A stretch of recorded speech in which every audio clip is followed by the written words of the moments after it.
I'm going to write the greatest book mankind has ever seen. Mm-hmm. I got to like over 100,000 words. Finished it, felt good about it. Was like, okay, wow. Now it's time to put this out. Went back to edit it. I read the first 3 lines, and I was like, oh my God, this is terrible. This is garbage. This is garbage. This is really bad. Garbage. Not even like, I can maybe work with this. Like, terrible. It was just like, it was terrible. So I actually deleted the entire thing. The 100,000 words. 100,000 plus Gun. words, just Control A, delete.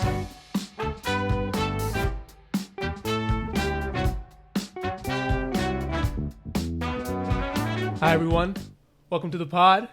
My name is Antonio the Miles, and we got a great episode today. And before we get into it, we can do a little bit of housekeeping. And where you guys can find me is on Instagram at that is him. Yeah, as in YEAH THATISHIM HIM on Instagram. You can also find me on TikTok as well. Also, I got an ebook coming out very soon called 10 Things That Your Parents Should Have Taught You But Didn't. So stay tuned for that. It's coming out very soon, sooner than you expect. But other than that, let's get into the pod.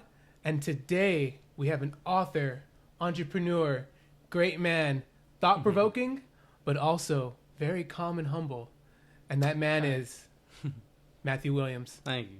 Hey, Matthew, welcome to the pod. Thanks for having me, man. Appreciate it. Thanks for having me on here. Of course, man. Glad to see you. Glad to see you rocking. Like the shirt. Appreciate it. Live Independent. It's at liveindependent_co on Instagram. Gotcha. You have that kind of thing. That's merch. It's merch. It's merch, man. You got to do it all. You got to hustle in 6 different directions. You know what I'm saying? Hey, you got to keep the money moving. Yeah, not enough people read books, so. The books are my art, but you got to make money somehow. We're definitely going to get into that. I appreciate We're definitely going to get into that. So, for the people that don't know who you are, Matt, tell them a little bit about yourself. All right. I mean, basically, I will start off with just I'm a regular dude. You know what I'm saying? I like to say that I'm just not cool enough to rap. That's why I write books. I did the college thing, the school thing, played that game for a while, kind of got into the working world and realized I needed a passion, something that can kind of get me going in the morning, give me a purpose to wake up. So I started writing books, and that just kind of developed from a hobby into something I took a little more seriously. So that's where I'm at now. Blessed me with a lot of opportunities, like to do this podcast with you. So other than that, not too interesting of a story, really. Man, every story is interesting. No, I appreciate that. Every story is interesting, brother. Appreciate that, man. You know what I like? Your line, which is like, not cool enough to rap, but like good enough to write books. Yep. Tattoo that, man. That is a line you got to keep forever. I like to say I'm the dopest lame person ever, man. The dopest lame person ever. Man, you know what I like to say? I like to say that nerds create our world and nerds rule the world. Yes, sir. Yes, sir. I'm just trying to make being lame cool. You know what I'm saying? Not that many people gonna read books, but for those of us that do, it's okay. Just trying to make a little lane for those people. Okay, so what's lame? If we're talking about lame, what's lame? I mean, okay, that's fair. I mean, lame in terms of relative to the popular culture. Got you. Got you. The money and the fast cars and cool with the women and fast money and all that. There's not too much time to sit down and read a book these days. You know what I'm saying? Especially when you can just scroll on TikTok. We're all guilty of it. Facts. It's real easy to fall into 4 hours of TikTok. But try to pick up a book for like 5 minutes. You'll be surprised. Where your life can go. You'll be surprised at what you can learn in a book, man. Got you. Got your own TikTok in your brain. Yes, exactly. And I always tell people, like, if someone spent the time to write a book, it's a process to write a book. If someone spent the time, there's probably some knowledge in there you should get. Facts. You know what I'm saying? It doesn't take too much to make a TikTok, but it takes a lot of effort to write a book.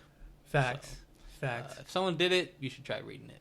That part. Yeah. Okay, so I like to, a lot of people don't know who Matt Williams is, right? Yes. So can you give us, me, everybody listening, watching, an origin story about, your childhood, high school, teenage years, basically everything up until where you are right now today? All right. I'll do my best. I would say that it's a little bit difficult because I feel like from my childhood up until, really high school and college is just kind of a blur. I kind of feel like it was sort of like, just plugged into the matrix, going through the motions day by day. Gotcha. I had a cool upbringing, kind of just middle class. I like to tell people, I kind of had everything I needed growing up. I didn't have everything I wanted. And then my parents kind of raised me to never really want for any material thing. So I was always kind of in that space. And, I was into sports, athletics, kind of took that route to get to college.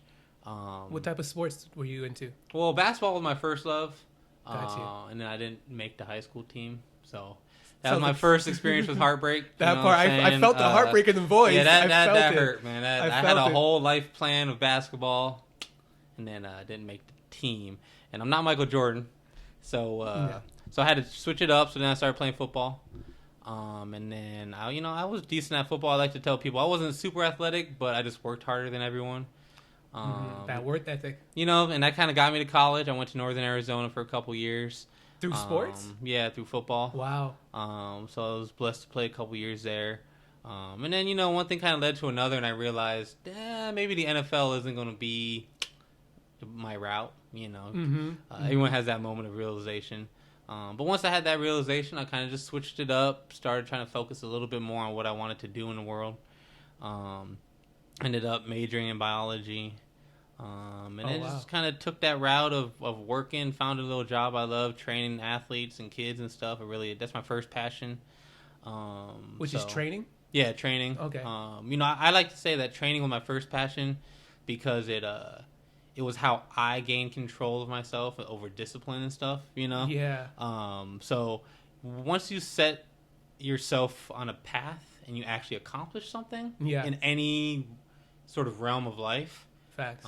I feel like you can kind of take that same discipline and transfer it to other realms of life. So when I was grinding football, it was like I need to gain weight, need to get stronger, need to get faster, and everything I did was towards that. You know what I'm saying? Yeah, to get better. And it worked. And I was blessed enough to play some college football. So once that kind of hit the end of that road, I just took that same discipline in every aspect of my life that that means something to me. Gotcha. Yeah, I totally agree with I've been hearing a lot about people going to the gym and getting that discipline, really helps transfer over into their other life and getting discipline and stuff like that. I've noticed that from people I've trained, it's like once you start working out and eating healthy and going to sleep on time and drinking water, typically things in your life kind of make more sense, right? Because you're on a schedule now, you're cooking, you're planning your meals. So now you're not rushing around buying bad food. That brain fog clears up a little bit. Yeah. You're a little more aware. You kind of know what you're putting in your body. Yeah. And then once you kind of take that route, then you just kind of look up at life and you say, what do I want next? I'm healthy. What can I do next with this healthy body? That part. And it clears your mind up. A healthy body, healthy mind. You'd be surprised at what you can accomplish. 100%. And it's just okay, I know I've put a goal in front of myself, which is bettering myself health-wise, and I've accomplished it. What other things can I do now? Exactly, yep. You know what I mean? Yes, sir. If you can do that, you can do anything, man. Got you. So I want to get into writing, right? Okay. So right here, audience, we have 3 books that you've written. Yes, sir. Right? It's a long process. It's been a long process. Let's start with definitely long process, right? Yes. But they're all fulfilling in their own way, would you say? Yeah, they're each one has been a process that I've enjoyed. A hard process, difficult, frustrating, but each one has a little different part of me in it, I think. Okay. And we'll go over it all, I'm sure, but there's 3 different types. There's a fiction book, a poetry book, and then a nonfiction book. And each process of writing those is different. And I really enjoyed the process of learning how to write different types of books. Yeah, different styles. And different styles. Writing a fiction book is different than writing poetry. But the same elements are there. So okay, I enjoyed the process. The fiction book would be this one right here, correct? Yes, The Bridge Home. That's my fiction book. That was the first book I wrote. That one was a doozy. You know what I'm saying? That one, I had no idea how to write. I had no idea how to edit, how to format, how to do any of that stuff.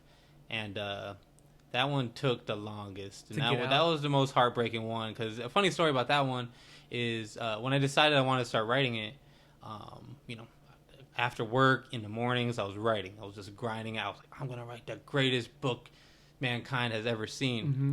I got to like over 100,000 words. Finished it, felt good about it. Was like, okay, Wow. now it's time to put this out. Went back to edit it. I read the first 3 lines, and I was like, oh my God, this is terrible. This is garbage. This is garbage. This is really bad. Garbage. Not even like, I can maybe work with this. Like, terrible. It was just like, it was terrible. So I actually deleted the entire thing. The 100,000 words. 100,000 plus Gone. words, just Control A, delete. You didn't even read beyond that. Nope, didn't even read the first paragraph. I read the first 3 lines and was like, I got to rewrite this. And What if deleted there was it like all. some Shakespearean work in the middle of that? Then I lost it. No. It was that's how bad it was. I was Got like, you. I was embarrassed to read it. Gotcha. That's how bad it was. You're like, I can't even look at myself. I almost quit. I was like, if I just spent 6 months writing 100,000 words and it's this bad, Yeah. what am I doing? That you know part. what I'm saying? Mm-hmm. So I deleted it and I actually took a week off of writing, and I was like, God, I don't know if I want to go back. I don't know if I want to go back. That was embarrassing to read. But you know, just like I tell people, if you're passionate about something, you're probably gonna go back to it. 100%. You're gonna go back to it because you just have an 100%. itch and you gotta scratch it. You know what I'm saying? So basically, what I did with the first one is I was trying to write a good book. Trying to. I was trying too hard to sound like a writer. Yeah. And then the second time I went back, I was like, you know what? I'm just gonna put down sentences. I'm just gonna make a sentence that works. I'm just gonna write that. Nice I'm and not clear gonna and try to. I'm concise. not gonna try to make it beautiful and poetic. I'm gonna write a sentence and get a character to do something. And Nice and simple. just nice and simple. And I did that process. Got to the end, and when I reread it, I was like, okay, the story is here. You know, I got to edit it down a little bit, but it was. I felt much better about myself after that. Got I have to you. say, so. There was no Control Alt Delete. There was on no that Control one. Alt Delete. There were a couple like lines that were embarrassing. There was a couple things I had to change when I was editing it, but I felt like, hey, this is a story someone could read, you know, versus the other one, which I felt was like if Shakespeare didn't know how to write, you know, it was like a lot of words that didn't make sense. Gotcha. Just to try to sound smart or beautiful or something. It's like, you who know what gave I mean? the monkey a typewriter? Exactly. It was pretty bad. So, but yeah, that book is always gonna have a special place in my heart because that's really, you have to get through that process once, I think, to know you can do it. Right? Once you have bit off the task of writing a book, I can always go back and do that. Facts. But getting that first one out is really intimidating. It's always hard. It's always intimidating. So once I got it done, I was like, okay, I can continue to write books. I know I can do it. Definitely. I've done it already. Exactly. I've done it already. So anything from this point I can do. It might be hard, but I can do it. I can get it done. So it gave me a lot of confidence in writing. For sure. Have you heard the Stephen King story about like applying for different I forget, but basically as writers they apply for different things to see if they get like accredited or like published for publication. Yeah. Right? Have you heard his story about I it? haven't heard his story, no. So I guess he would always like submit his works and he would always get rejection letters and then he would nail it to the wall. And then eventually he had so many rejection letters that the nail fell out. Yeah. and so what he did was he just got a bigger nail. Yeah. Oh, that's dope. That's a good story. Right? And Those kind of stories really motivate me, man. Because I know Stephen King and even J.K. Rowling with Harry Potter. I know she went through like 9 years of getting rejected. Because initially I wanted to get it published from a publisher. Got you. So I was sending out copies to editors and agents and all that kind of stuff. And most of the time I didn't hear anything back. A couple times I got like no's, and then there was like 1 or 2 where I was like, I think I really like your story, but it's not really what we're trying to look for. And it's funny because even though that sounds negative, it's actually, I took it as a positive. You know what I'm saying? It's like, hey, this person actually responded, 1, which is hard enough. That part. 2, they read it and said it wasn't terrible. Okay, it's not for them, but at least maybe I have something here. It might be for someone else. It might be for someone else. So that process, that's a whole other process that can defeat you if you let it. You know what I'm saying? Facts. And then I decided to go self-publishing route for a bunch of reasons. Maybe we can talk about that in a second. We definitely will. That that whole process of rejection that's a real thing. Yeah. That's a real and thing. I think that's like everything in life, things going back to what you said, like if you're passionate about something enough, like nothing's going to stop you from keep going for your dream or your passion. And I 100% agree. Like time will test you to see how badly you want something. Right. And, you may be like, oh, I'm interested in doing this. And then you fall and you're like, maybe I'm not really interested in it. That was basketball. That was basketball. I thought I wanted to be a basketball player. Didn't make the team. I was like, God, nah, I'm not a basketball player. Like, I'll watch it. Yeah, exactly. I'll watch it. I'll watch it on TV. So I wasn't passionate about it. You know what I'm saying?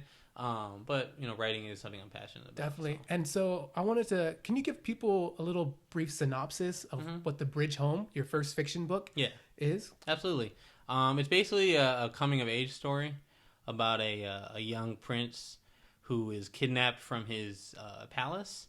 Okay. And basically he's taken from this kind of nice, cozy life of a prince into an unforgiving land that's full of violence and people that he doesn't know.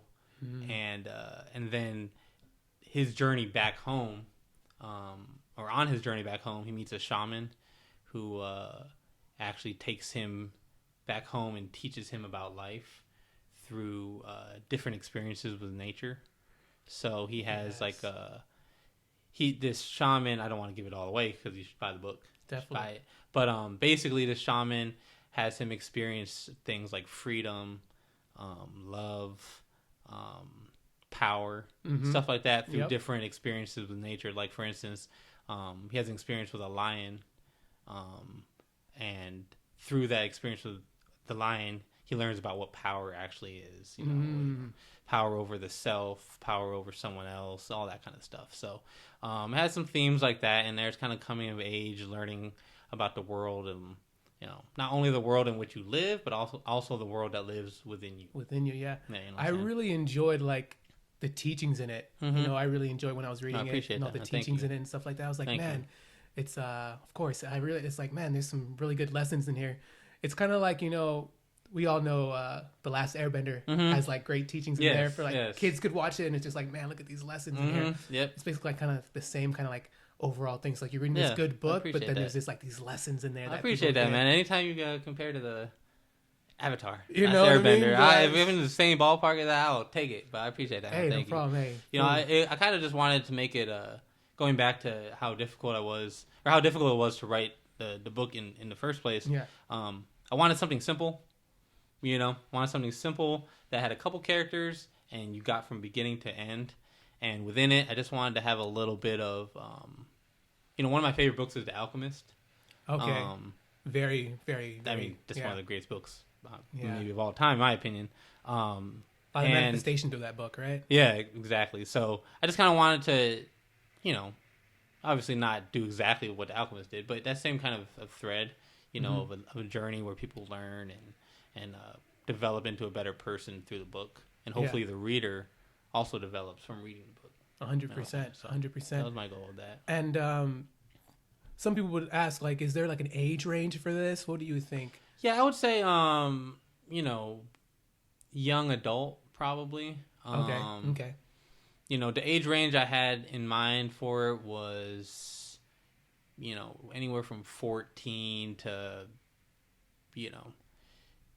24, somewhere in there, if you're into it as in 14, 15, I think there's a lot of lessons, but as you kind of grow up, and you have a little bit more perspective in life, I think it can also affect you there.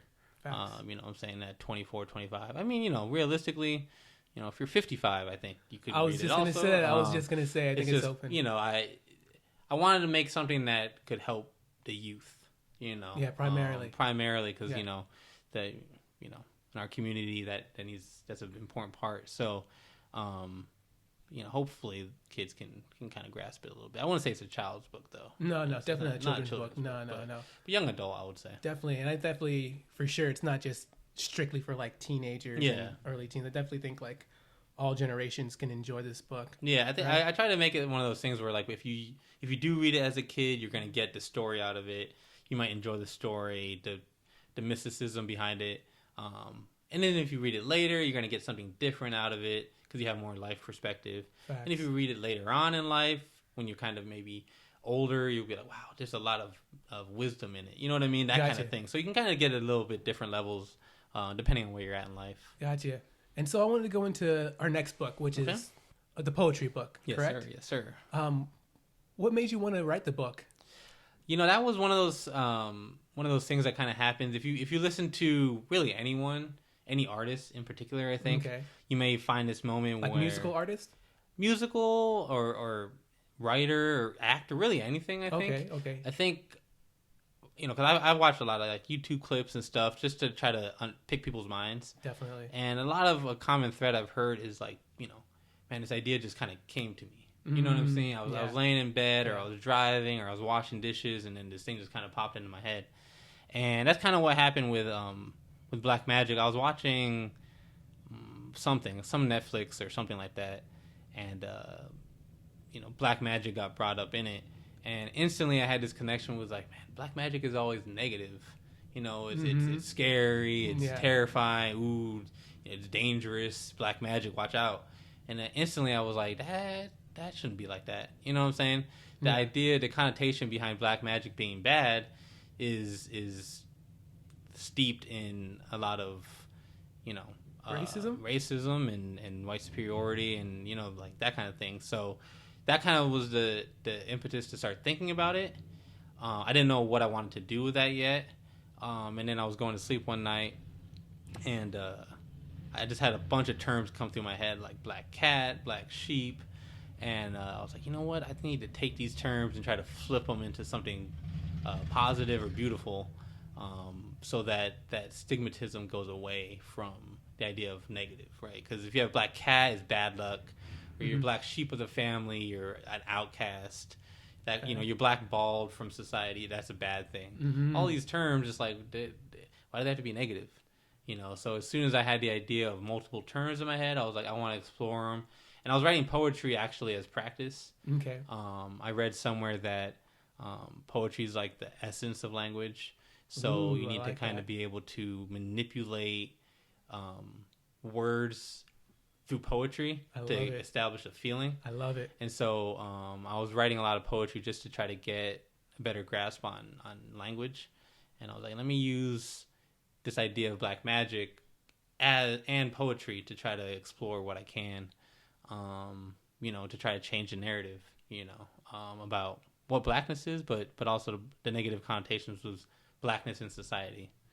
Definitely. Like I really enjoyed the poetry book. Oh, appreciate that. I really did. Thank you. I actually thought it was like, okay, I was like, man, Matt's taking his writing to another level. Oh, appreciate that, man. Thank you. I think I even texted you. Yeah, I like, remember that. That meant a lot, man. Thank you. Because poetry, I think I told you, I was like, poetry is, when you write a story, it's like, God, you know, people are going to either like the story or they're not going to like the story. Yeah, you'll see. Maybe they like the characters, maybe they don't.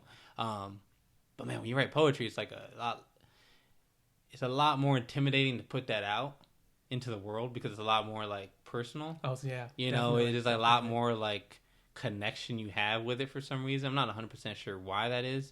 But you write a poem and you're like, put this out to the world. Oh man, if they don't like it, it's gonna really hurt. You know what I'm saying? Yeah. So that was actually kind of nerve-wracking to put out. I think, in my opinion, I think it's like the reason why it's so much harder is because it's like you're opening up your heart more, as opposed to like in a story you can kind of like hide a little bit of your that's a good openness. That's a good description. You know, it's kind of like you only have, when you're writing a whole book, a story. Yeah. You have the whole book to say what you want to say. Exactly. But in a poem, it's like, keep it short and sweet. You got to really get down to the nitty gritty of what you're trying to say, and you got to open up. Here's my heart. That can be an intimidating process, but I actually meant a lot to explore language like that because you really started to see how it can be effective means of I don't want to say manipulation, but changing people's perspective through language. You know what I'm saying? It's like, man, if you really understand how to manipulate words, you can do a lot of damage or benefit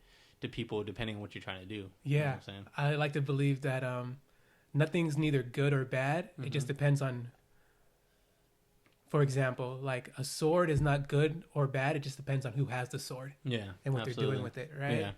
You know what I mean? And so one of my favorite poems in here, and I don't want to give the title wrong, but it's like, Is it like Judged by 6 or Judged by 12? Oh no, Judged and Carried. Yes. Yeah, Judged and Carried. Yeah. I appreciate that, man. Yeah. That one, I think I got the impetus for that one where I was on social media and Watch kind the of the tapping. racist cesspool that is social media. You know what I mean? Yeah. Mm-hmm. And there was an argument about something with George Floyd or something like that. And I remember thinking like, it was like one of these kind of like, oh well, what about black on black crime and blah blah blah blah. Okay. And I remember thinking like, yeah, exactly, like okay. And I remember thinking like, the point is like, someone's dead. You know what I mean? Like someone died. Literally. Yeah, like someone actually died. The argument back and forth about, well, what about black on black crime, white on black crime? It doesn't really matter because someone's mom is still crying. You know what I'm saying? At the end of the day. Yeah, someone's mom is still crying. Yeah. So the gist of it was, the police shoot us because they would rather be judged by 12 than carried by 6. We inflict damage upon our own community because we'd rather be judged by 12 than carried by 6. But at the end of the day, someone's still dead and the mother still cries. You know what I'm saying? Facts. And so that's kind of where it came from. It came from kind of a place of hurt. You know what I'm saying? If I'm being honest. There's that heart again. Yeah, let's put it out there, man. Put Again. it out there. But I appreciate that, man. Thank you. No, it's really good. And the title of the book is Blxck Magic. Blxck Magic. Blxck Magic. Right. Yeah.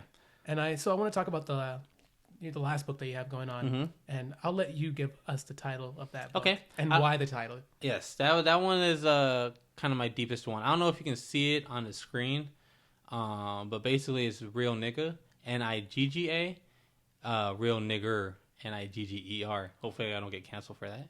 No, we won't. We'll be fine. But they like that word. Yeah, that's probably boost my views or something. You know what I mean? They're like, hey, Quentin Tarantino uses it all the time. Exactly. You too. So that one's an interesting story. That one also kind of came to me like Blxck Magic.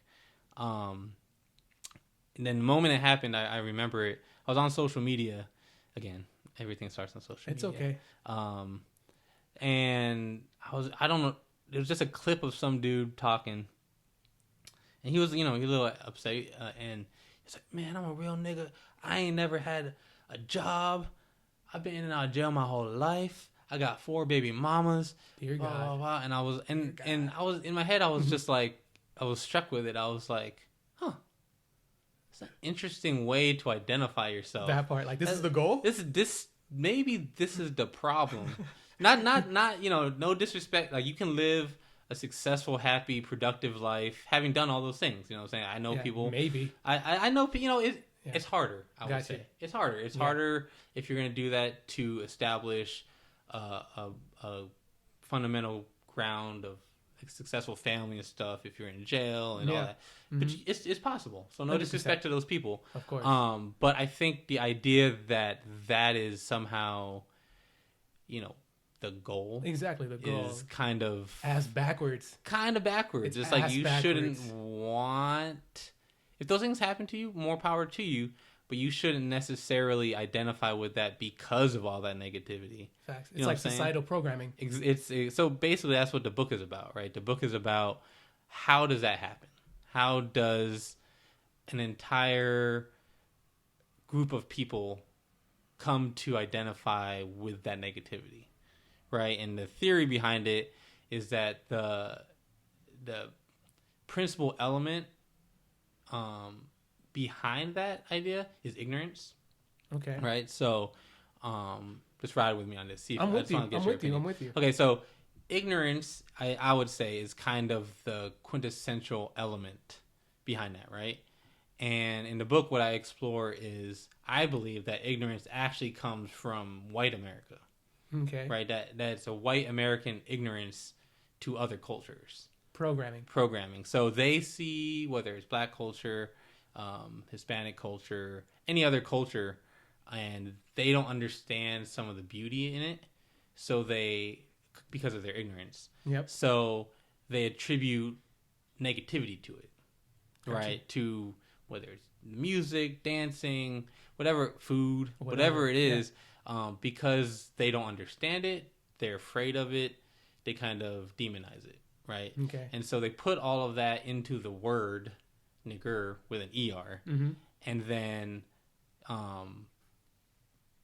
Black America took that, and as we do, we flipped it into a positive, which is amazing, which I think is taking ownership of that is an amazing thing. But that also kind of trapped that ignorance within our own community. Gotcha. You know what I'm saying? So it's like if It's ignorance like painting was a turd. Exactly. So that's kind of the rough, 2-minute spiel on that book. It's a lot deeper than that. Of course. And I've gotten in a couple discussions with my wife about it. She wanted me to change the title quite a few times, and I told her I wasn't going to because the essence of that book, if the title scares you off, it's not for you. Simple as that. Right? Like I want someone who's going to see that title and be like, that's interesting. Let me see what that guy has to say. Yeah. Not, that's a bad word. Oh, rawr. You know what I'm saying? I don't. Yeah. If you're gonna get mad and upset or what, then it's not for you. That's okay. If you're interested in it and it sparks something in your brain, maybe one of the ideas in there, will be beneficial for you. So that's kind of why I kept the title as it is. Hasn't made marketing or advertising very easy. Of course not. Because they will lock you out with that title. Definitely. On all the socials, as you say. Yeah, just like the amazing VP of wrestling, Eric Bischoff, he's got a book called Controversy Creates Cash. Mm-hmm. So yeah, your book is going to be controversial, but just like anything, just like what 6ix9ine, controversy, but he's rich off of his controversy, right? Yep. That's one of the things I realized, like, I saw a quote somewhere, and I'm not going to get the quote completely right, but, and I wish I knew who to give it credit to. Even though I'm never sure who to give credit to for quotes anymore, because I saw a post one time, and it was Gandhi, and it was like, the quote was, "Sometimes you just gotta smack a motherfucker." Hilarious. And I was like, I'm pretty sure Gandhi didn't say that. Like, so man.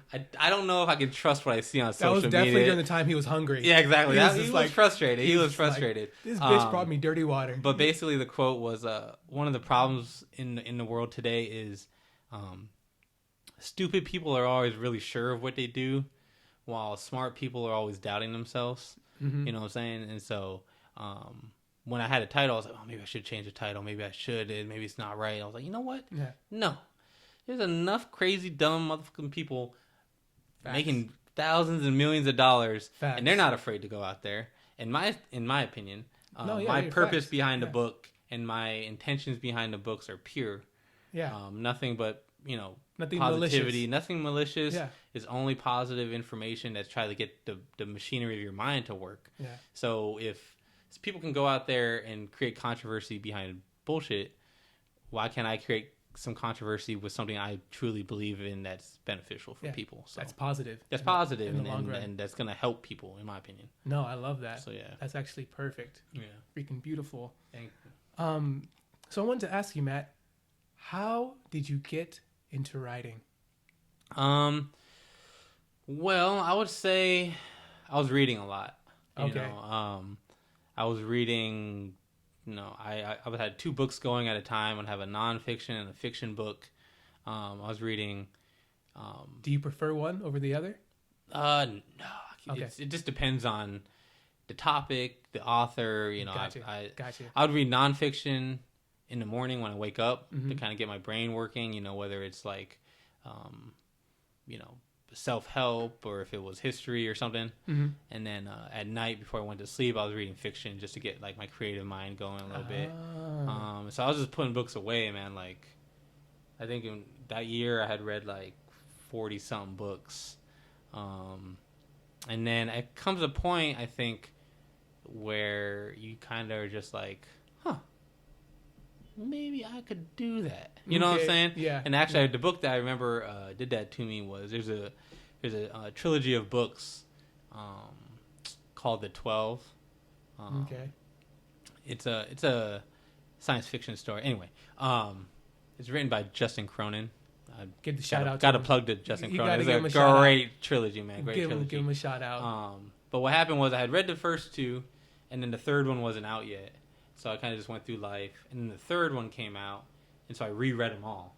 Oh wow. And I got to the end of the third one, and it was really good, man. It was just like, wow, like this man did his thing in these books. Gotcha. Like you put the book down, and you're just like, I'm a different person because I read these books. Gotcha. You know what I'm saying? And that's what good books do. And that's what good books do. And so I put the book down, sat back, I was like, wow, I'm glad I read that. And then the next thought I had was like, I wonder if I could do that. That was the very next thought I had. I wonder if I could do that. It like inspired you. It inspired me. It really did wow. because it was like this whole like it has vampires and stuff in it, but it has like they turn to dust when they hit the sun. Yeah, they're real vampires. Yeah, they don't twinkle. They don't twinkle. They don't twinkle. And so I had vampires, great story. It had like this like kind of religious, not like it wasn't religious in any way, but it had like this kind of savior thing going on in it, and it was very sacrificial. It was very good. Okay. And anyway, put it down, and after that thought, I wonder if I could do this. That kind of planted the seed in my brain of like, you gotta try. You gotta try. And then one night I was going to sleep, and I was like, you know what? I have to try to write a book. Like if I don't try to write a book and I die, or if I'm on my deathbed, I'm going to be like, damn, I wish I would have tried to write a book. The regret. And I don't want to live with that regret. So I was like, let me try. If I don't and I fail, okay. I can be on my deathbed like, you're not a writer. But if I try it, at least I can say I tried that it. Part. You know what I'm saying? That part. So that's kind of what led me into writing. Shout out to 12. Yeah, man, that they tried to make a TV show out of it. It was not good. It didn't happen. It wasn't great. Was it as bad as the first Dragon Ball movie? No. Okay. It wasn't that bad. Didn't make it that far. It wasn't that bad, okay. But it wasn't. You know, they tried to do it on like Fox or something. Okay. It's like an HBO show that should have been made, and not a Fox show. You know what I'm saying? Definitely. But I'm glad they tried it. I hope he got paid for that. For the show, even though I think he only did one season, but I hope he got paid, Justin Cronin. Yeah, you deserve that. We're gonna say he did. I'm assuming he got paid something. Fingers crossed. You never know. At least some royalties. I don't know how much he made off the book. Hopefully a lot off the book also, but hopefully he got paid off the show as well. Gotcha. So this connects me to another question that I have. So, do you believe that in order to be a good writer, you need to be like an avid reader? No. I think it helps. Okay. I think it helps because you just get experience seeing how different people write, right? So one of the things I was doing, I already told you, I kind of practiced with the poetry. Yeah. But another element I would do is I would read read books from different languages, right? It's always translated into English because I can't read any other languages, but the flow of the sentences is different in Spanish. Can you give me an example of a different book in different languages? Yeah, I read Gabrielle. Damn, I wish I could get the name of the book. It's okay. Continue. Yeah, I'll have to get back to you on that. Yeah, but, no, continue. I read a lot of books from Spanish writers and Japanese writers in particular. Okay. Couple Russian. But anyway, and the way they format their stories, the sentence structure, just the way they kind of build their worlds is just a little bit different. Definitely. So I think it helps me as a writer to see that. The different perspectives. The different perspectives. Gotcha. How, American writers may focus more on plot, while maybe Spanish writers focus more on like sort of a romantic setting involved in the plot, if that makes sense. No, yeah, 100%. So I think it helps you if you read, but I don't think you have to. Okay. I think be a good writer? I don't think you have to. I think if you don't read and you want to be a good writer, you're gonna have to write a lot. You're gonna have to write a lot because you're gonna have to get the crap out of you a little bit and learn how to do it just through writing. Where if you read, you can kind of learn. Okay, that book I didn't really like it so much because X, Y, and Z. Let me not do that. I like this book a lot because they did this. Let me do that. You know what I'm saying? Versus if you just write, you can write a whole book and then be like, well, I guess I kind of did that. I kind of did write a whole book and delete it. But I think it helps when you do read. You know what I mean? 100%. Because I guess it gives you, I guess you say like, kind of like guidance on like what a good book and what a bad book is. And exactly. Can help like develop like tools for your own thing. Yeah. Like maybe you might like something in this book that someone else doesn't like and vice versa. Exactly. And it helps build like your own writing style. Yeah, and if you're not reading, I just don't know. Well, it depends on what you're writing, right? Okay. I would say like for poetry, if you wanted to write poetry, you probably wouldn't have to read. You would have to be a pretty good poet. Like, you'd have to get to it. Got them words. But poetry, I think, lends itself maybe a little bit more, because if you're trying to write a story but you don't read other people's stories, how do you know structure or Facts. or tempo or pacing or any of that kind of stuff? Building. Character building. You just like, okay, you have this science fiction book you want to write, but you never read a science fiction book. Okay, how are you gonna do that? You know what I mean? Uh-oh. Yeah, exactly. But poetry is like, okay, you want to write a poem. It's like, I'm gonna get my idea, I'm gonna put it down, make it sound a certain way, you know, make it flow a certain way. Okay, there you got a poem, and that's cool. Facts. But, you know, either way, I mean, if you want to be good at anything, again, going back to being passionate about it, if you're passionate about it, you're going to want to do what gives you the best chance of being successful. And so when I was practicing writing poems, I was doing drills. I'd write a sentence 3 different ways, you know, a basic way, a really complicated way, and then like a sort of more poetic way. You know what I'm saying? And I got that from a book I read. You know what I mean? So you get these ideas that kind of like cement in your head from reading. So I think it definitely helps. I like it. You know, I definitely want to get into what you just said. But, you know, going back to Stephen King, like he says, what I've heard him say several times is like, you can't be a good writer unless you're an avid reader. Yeah. And he's like super adamant about it. You know, he's super adamant about it. He knows way better than I do. So I'm sure you should probably listen to him. Well, you know, I see where you're coming from, though. Yeah. You know what I mean? And I guess maybe he's just trying to delete the difficulty that you might have to deal with by just not reading at all and trying to write. You know, but I wanted to get to, because you said you wrote a sentence 3 different ways. So when it comes to writing, and I guess it's different for whatever style you're writing, what's your writing process? Yeah, I would say, real quick, I did want to say that one of the reasons I don't think you have to necessarily read a lot to write is, I think in today's day and age, with the ways you can put your art out, you can find a community that supports your art, even if you don't have a classically trained writing. You know what I mean? Like back in the day when you had to go through an agent and a publicist and all that kind of stuff, they wanted you to write a certain way, right? But that kind of narrows down the options that are available to us as readers. Facts. So now it's like, hey, if you want to write, go write. Don't worry about whether you read or not. Go write. Go put something out. Put it out there in the world. You might have to edit it. You may have to take your lumps, but put it out and find a community that's going to support you. You know what I mean? Yeah. And then you can build that these days versus in the past. 100%. So I just wanted to make sure people didn't feel like they had to, like, if you want to write, just put something on paper. Just write. Just put it on paper and edit it or throw it away and write something else on paper. You know what I mean? You hear that, ladies and gentlemen? Yeah, just go for it. Just write. Just write something. We need more writers. Just do it. But anyway, my writing process, I would say, is trial and error based. You know, after deleting that first copy of The Bridge Home, I realized that the most important thing is to get something on the paper that makes sense. Gotcha. You know what I mean? So anytime I have a writer's block or something and I don't know where to start, you just get going. You know what I mean? Just get going. Just don't worry about whether you think it's good or bad. Because realistically, you may think something is bad when you start, go back a day later and be like, oh, you know, I kind of like that. And you may think, oh, man, this is great when you're writing it, and then reread it and it might be terrible. So you don't really know. Facts. So just start writing. Once you've kind of gotten the momentum going, finish it. Finish your momentum. If you're writing and you're kind of in it, just take it till you get stuck. Don't stop because you might not get started again. That part. So just keep your momentum going. And then me personally, I like to finish. I don't know if I can recommend this because it kind of makes it difficult. About your process. Yeah. I like to finish the thing that I want to write.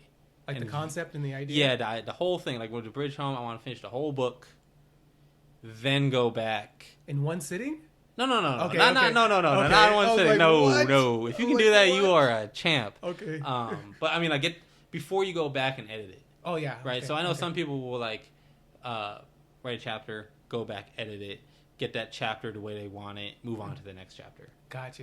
That probably works for me. Oof. Yeah, that's tough. It sounds oof. That sounds like Oof. that sounds like pulling teeth to me, That because part. like I want to write. That part. I want to write. Yes. I want to get this idea out of my head. Mm-hmm. I'll deal with all that other stuff later. Yeah. So I like to get it all done. Take a day or two, relax, not to think about it at all. Mm-hmm. Look at it with fresh eyes, and then just start the editing process. That's another part of the process that I had to learn. Editing. Editing is different than writing. It's a lot different. It's a lot different. So when you're writing, you're just, like I said, you're putting sentences down, you're getting the story, whatever you're trying to do. When you're editing it, you're trying to kind of smooth everything over. The image I try to have in my head is the first draft of it is basically just a broad stroke, right? In my case, the way I looked at it is just arc, like a black arc, right? On a canvas. And then when I was editing it, I was just trying to go back and dial it in and try to make it a rainbow. 100%. Add color, add shading, add this, add that. Now it's a rainbow, right? So you have the overall, where you want to go. It's done. Now you just try to beautify it a little bit. Yeah, 100%. I don't know if beautify is a word, but we're going to say as a I'm writer. a writer. I'm going to say yes, it is a word. I'm a writer. I'm going to stamp it. Thank you. It is definitely Thank a you. word. I think, once you write and that little red line comes up on Microsoft Word, you can ignore it. Yeah, I just want to, it's like, fuck that. Yeah, Like, how do you know Yeah. that bootylicious is not a word? Yeah, Microsoft. Yeah. What the fuck are you doing? Beyonce's been singing it for a while, and like maybe not your dictionary, Exactly. but it's in our Exactly. dictionary. I don't subscribe to those rules. That part. You don't control me. That part. Maybe I'm trying to spell something creatively this way. Exactly. Maybe that's the way to transmit the idea perfectly. Thank you. So Thank you don't gotta you. tell me anything. So I ignore those red lines sometimes. Like Sometimes I shouldn't, and I end up with a final draft of a book that has a misspelling, and I'm like, damn it! You're like, oops. I gotta go back and reload that whole thing onto the website, and now I feel dumb, but it happens. Hey, life's about lessons. Yeah, it's kind of, to me, art is a progressive thing, Yeah. right? So part of my thing is all three of my books encompass my art, right? So 100%. The Bridge Home is a piece of art, but it's only a piece of my art. So it might be some errors or some mistakes or things I would have done differently, not now, Yeah. but that's where I was then. You know what I'm saying? And the book that I write next will be where I'm at now. You can It's kind growth. of see that progress. You know, Yeah. I did that actually with music. You know, Okay. I did that. I actually did it with three people. I did Jay-Z, J. Cole, and Nipsey Hussle.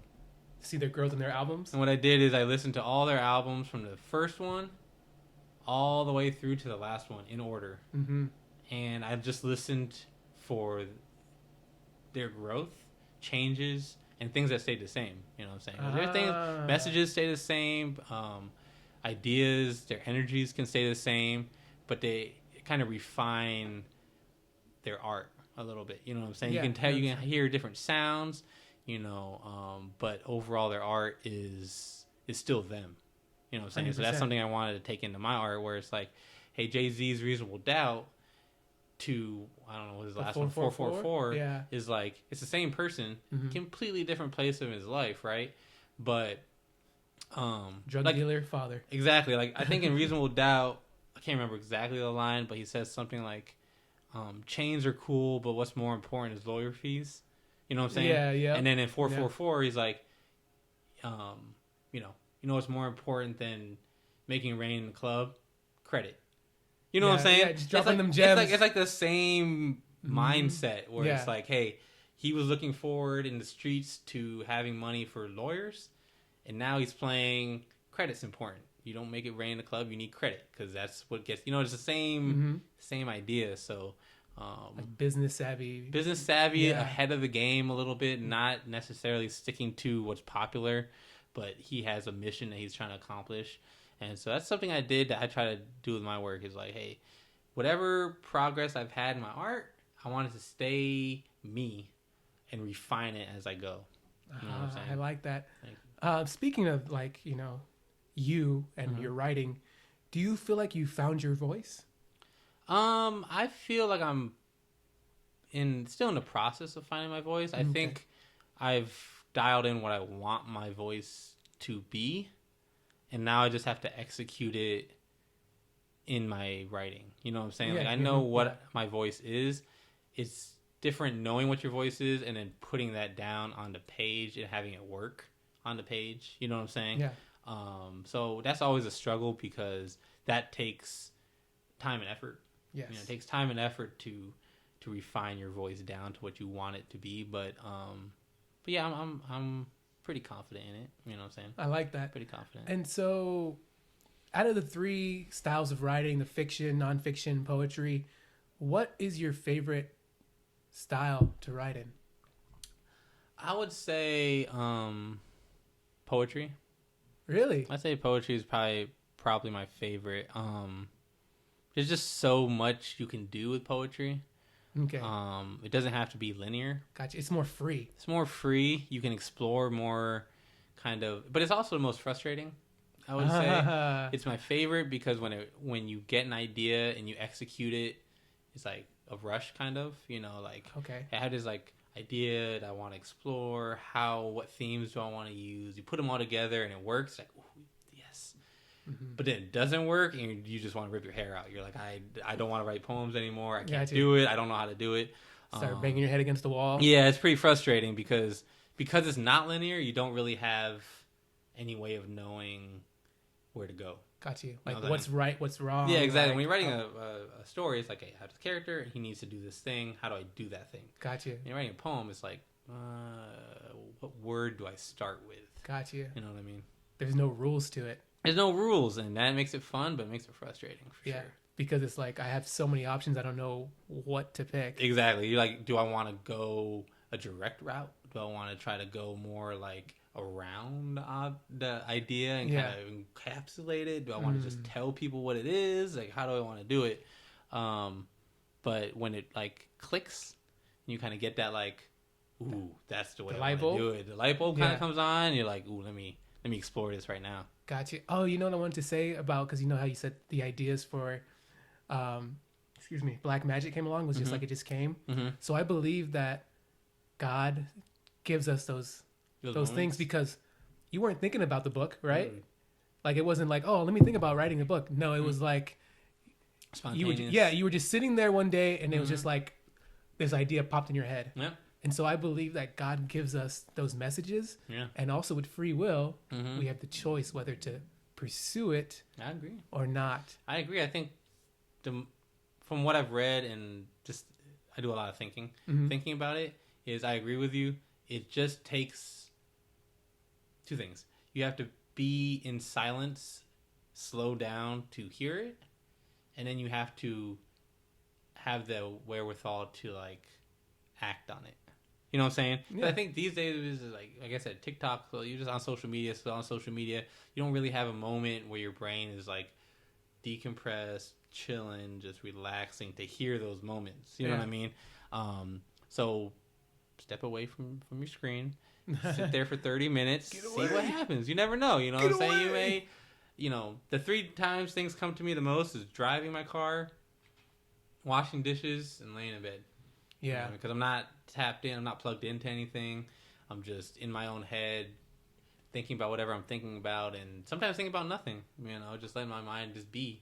And that's kind of when those things pop into your head. It just comes right in. And it comes right in because you give it a space. You give it space to come in. Definitely. 100% agree. 100% agree.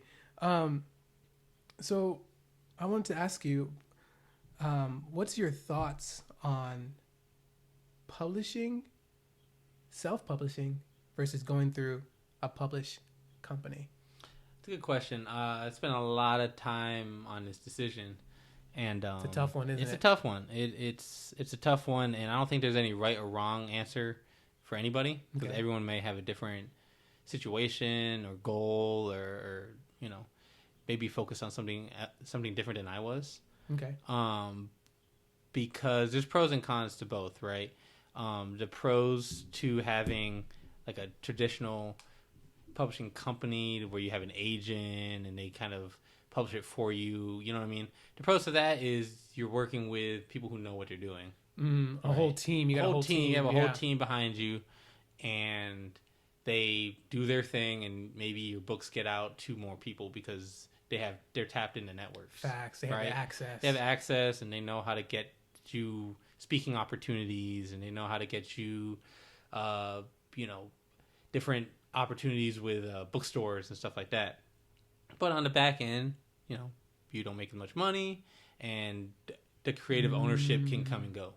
Which they might want to change your vision. Yeah, they may like we want you to go this route with it. We weren't happy with this. Got you. Which you got to play that game. We don't like the title of your book, Real Nigga, Real Nigga. Yeah, that was another reason that kind of happened. It was like, I know I'm gonna have to self-publish that one, so let me just self-publish all of them because I didn't think that was gonna work too well with a publishing company. Yeah. So there's pros and cons to that. Self-publishing, the pros are way more creative control, yes. Higher percentage of profits. Mm-hmm. But the downside is you gotta learn how to do all that crap that they would do for you. Got you on your own. You're on your own. You're really on your own, and that's tough. It's very hard. I love writing. Mm-hmm. I'm passionate about it. I have to work at the marketing and business side of it every day. Yeah. It's like a constant thing I have to do, and I have good moments and I have bad moments. I have good weeks. I have bad weeks. And it can get exhausting. Definitely. But the thing that made me choose self-publishing is looking at the broader landscape of society, sort of. And I think with social media and just how, I won't say easy because it's not easy, but how quickly you can get your ideas out there. It's like you really just have to be dedicated to putting your ideas out there, not afraid, put them out there, and let whatever happens come to you. You know what I'm saying? If you're not afraid of that and you're willing to work at it, eventually it's going to work in your favor to some degree. You know what I mean? You may never make $1 million selling books, but I'm not trying to make $1 million selling books. If I can make, a little bit extra on the side for right now, that's cool. You know what I'm saying? And I'm willing to work in that process to get to that point. You know what I'm saying? Okay. Matt, I wanted to talk to you about social media, right? And marketing and stuff like that. Like you said, it's a lot easier right now to market yourself in social media, right? Yep. So how has that been feeling for you trying to market? I see you out there. Man, you've been getting me with the when you guys check out this guy's page, he gonna get you with this booty shaking. He gonna get you. He knows how to this booty shaking. That is the only real good marketing campaign I've got so far is you put some ass on the screen and then you take it away. That part. And so how did you come up with the idea? How do you use that to get people to look into books? Yeah, marketing is hard. It 100%. is real difficult. I've tried a bunch of different things to different levels of success. But, I found it in my own habits. When you're scrolling on these things, that once the algorithm gets a hold of you, it's like a whole new thing. It's a wrap. What I'm saying? So it's a wrap. It kind of comes and goes where it's like, it's all motivational videos or things to make me think, and then all of a sudden I've slid into just ass in my face on social media, and I'm like, damn it, gotta get off this. I gotta search for something. Gotta search for something productive. And then I realized that most people are looking at that. Definitely, it's like she got 200,000 likes for some reason. Most people are paying attention to that. So how do I use that? Sex sells. Sex sells, and so I took that and I was like, read a damn book. There was a song that's pretty funny about read a book. It's kind of like a high energy crunk song about reading a book. So kind of went hand in hand with that, and I was like, you know what, there's a campaign here somewhere. Yeah, it's like read a book. Yep, read a motherfucking book. Yeah, and dope. And that way, when my girl sees me looking at stuff on, like I say, it's marketing. It's for my marketing. I love it. I love it. I remember the first time. I love it. I was looking through my photos or something. I was looking through my photos. My girl's right on my shoulder or something. Yeah. And I had a saved video that I was using, and I try to go over real quick. Oh shit! She said, "What's that?" I said, "Oh shit." She's already caught it. She's waiting for it. She's waiting for it. And then I was like, She's like, really? You're gonna have that on your phone? I was like, oh, but it's for marketing. And I showed her a little video. She's like, mm-hmm. It's like, damn it. Like, I can't really say anything though. That part. Can't really say That anything. part. So God bless loopholes. I know. Like, if it wouldn't have been that, I would have been in trouble. Sleeping on the couch or something. That part, that would have been a story. Yeah, that would have been a story. So, thank you for that. Yeah. But yeah, it's a process, man. It's the writing process was fun. I learned quickly because I wanted to do it. Yeah. Marketing's taken me a lot longer because like I don't really want to do it. Gotcha. I have to do it, and I know I have to do it, so I do it. But to engage, like spending hours and hours sitting at a computer writing, getting the sentences right, I'll do that. Yeah. 10 minutes into trying to market and make ads and get a caption that works is just like real tiring. So gotcha. it doesn't really. I'm not learning as quickly, but I'm working on it. Baby steps. It's one of those things like you market, and you get a couple sales. Like, okay, cool, and then nothing. And you're like, yeah, it's like dead. How do people like consistently do it? So I'm trying to learn that now is how to be more consistent and kind of like systematically create a funnel, all that kind of stuff. Like, gotcha. So I'm trying to learn that. So. I got 2 questions for you, Matt. Yes, sir. So, what have you learned through marketing up to now? And second, would you be willing to invest your money into someone to do marketing for you? Yeah. So when I was in probably middle school, maybe high school, I came home and my dad had I can't remember if it was a washer or dryer, but he had one of them out and he was behind it fixing it. And he fixed it up, got it working, and then a couple weeks later, it came back, had it out again.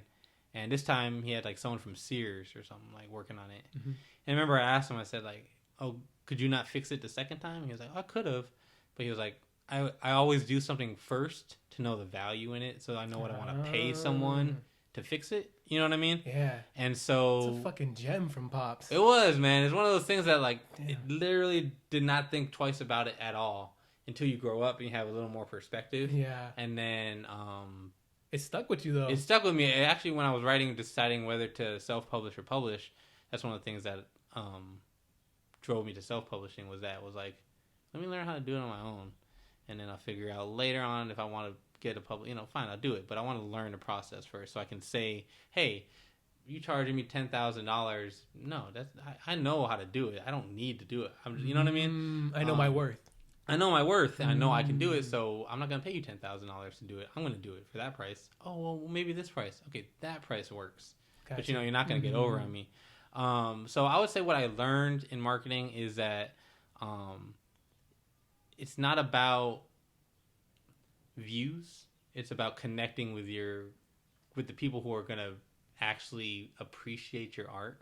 I like that. You know what I'm saying? I like that a lot. I did a lot of, I don't want to say research, but looking into like different communities of people, whether they may be rappers or writers or are painters or whatever, and they have a community of people who support them because they appreciate who they are, they appreciate what they do and what they bring to their life, on social media, whether it's a rapper or someone painting every day, or they even have crazy stuff on social media like fingerboard trick artists. You know what I mean? Like, facts. And you can have a community behind anything if people like you, appreciate what you do, and want to support you.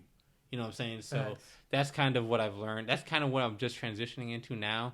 Is because when you first start doing something, in my opinion, when I first started doing it, it's like, oh man, I'm gonna write this book. It's gonna be good. It's gonna sell easily. People are gonna buy it. Yeah, I'm gonna blow up. How could you not want to buy it? Yeah. And that's not how it works.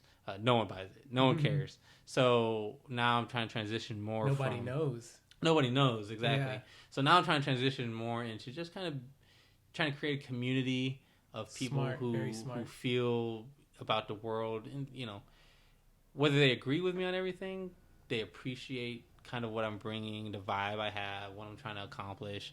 And, they'll buy a book. They'll check out my merch.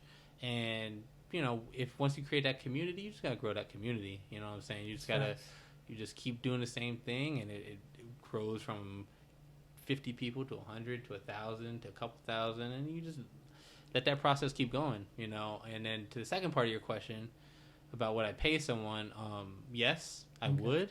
I have actually in the past paid some people to do some stuff, but I messed up and I wasn't ready for that step, like in terms of the systematic repeatability of marketing, if that makes sense. Can you like, explain a little bit more? Yeah. For I've tried to do a couple marketing companies or advertising companies and stuff like that, and a lot of it, you know. So when I went into it, I was like, oh, I'm gonna hire these people. Yeah.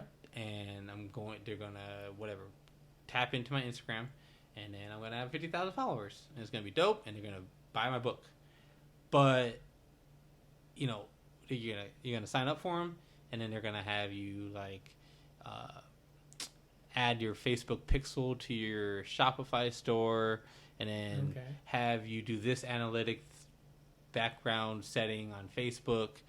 And I didn't have all that stuff integrated yet for their data to really take off and work. And you know what I'm saying? And push my stuff.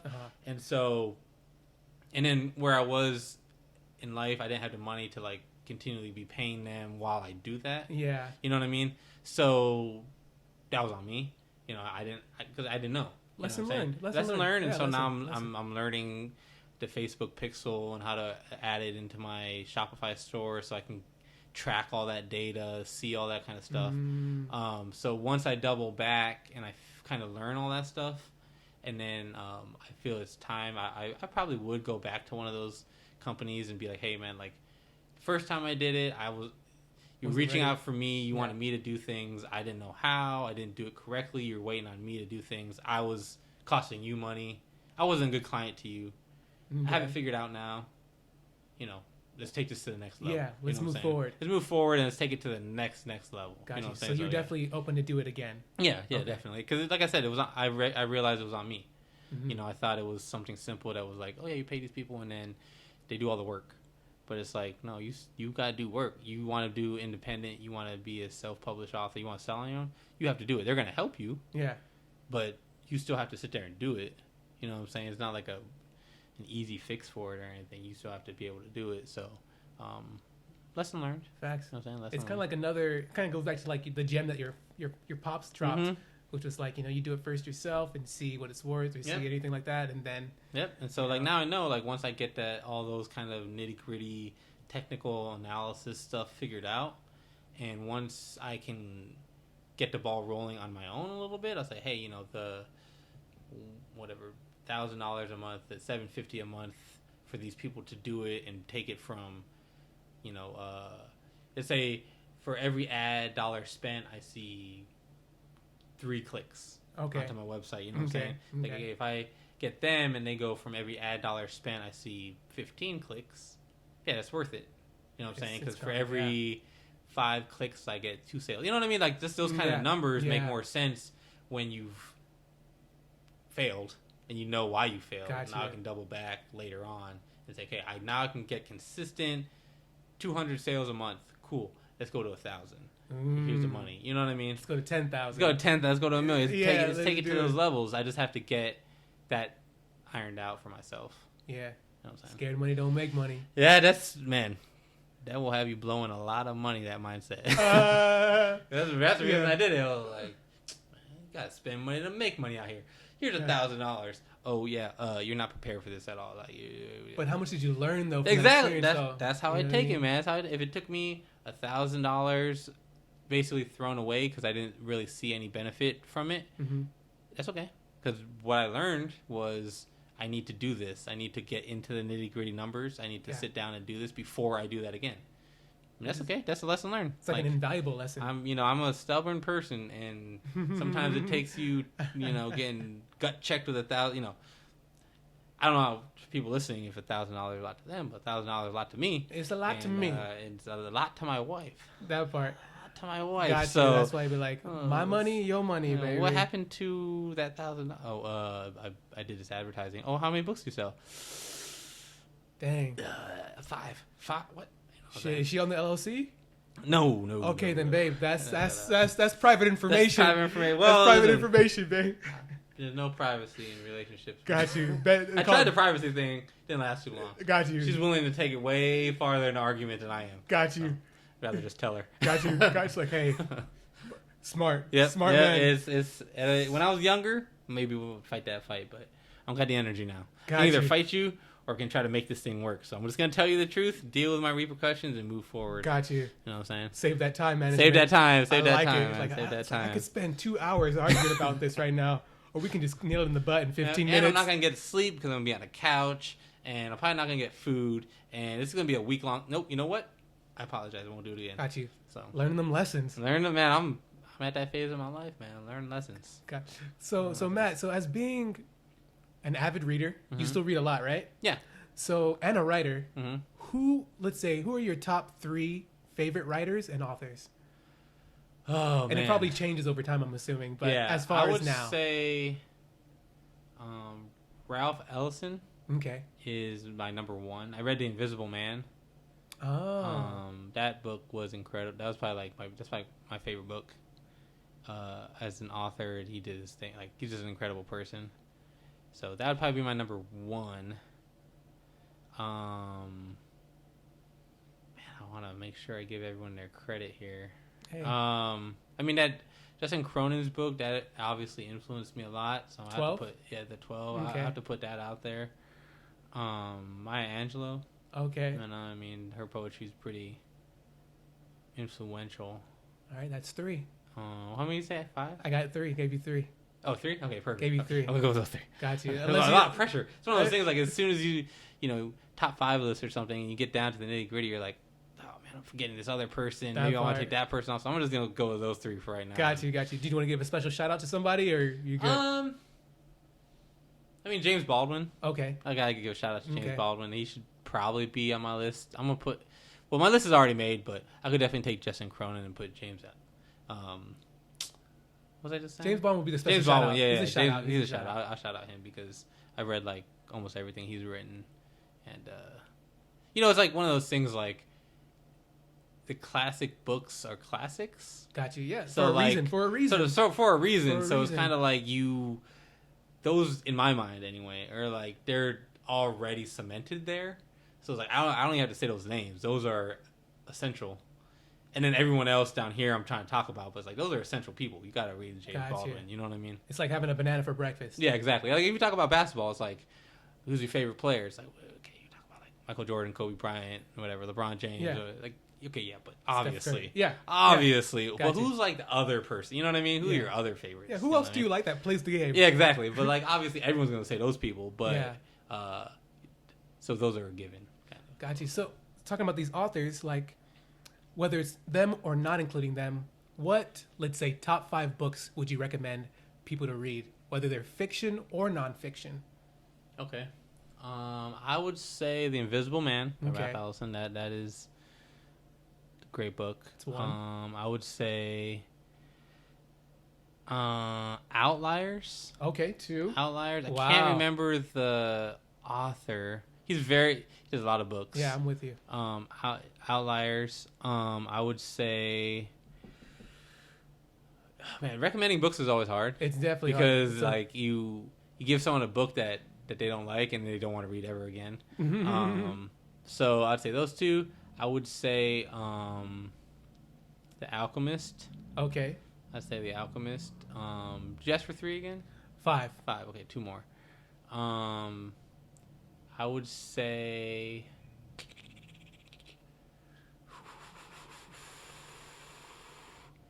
Blxck Magic.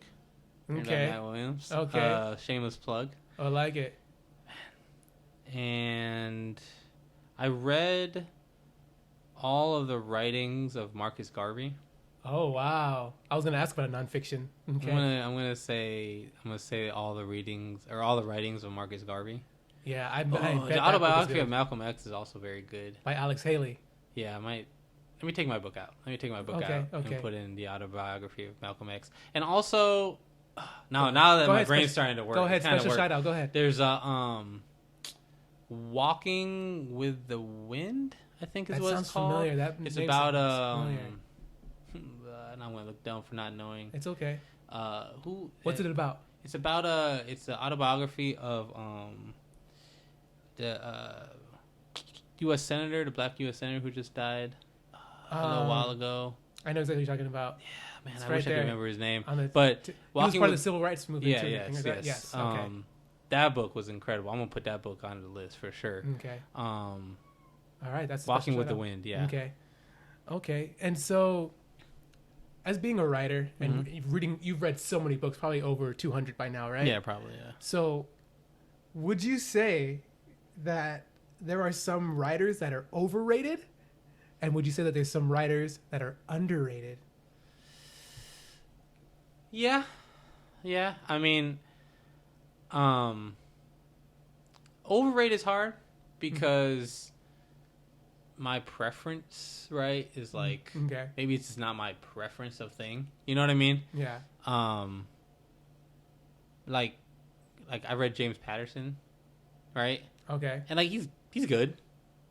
I consciously acknowledge that his books are good, but like they don't really do it for me on that level. Gotcha. You know what I'm saying? Gotcha. Like I read a book, good book, enjoyed it, but I don't walk away like, wow, you know what I mean, like that. He said something. You know what I'm saying? That kind of thing. It hit me. Gotcha. Gotcha. Like, hit me right in the soul. Gotcha. Yeah, it's a good book.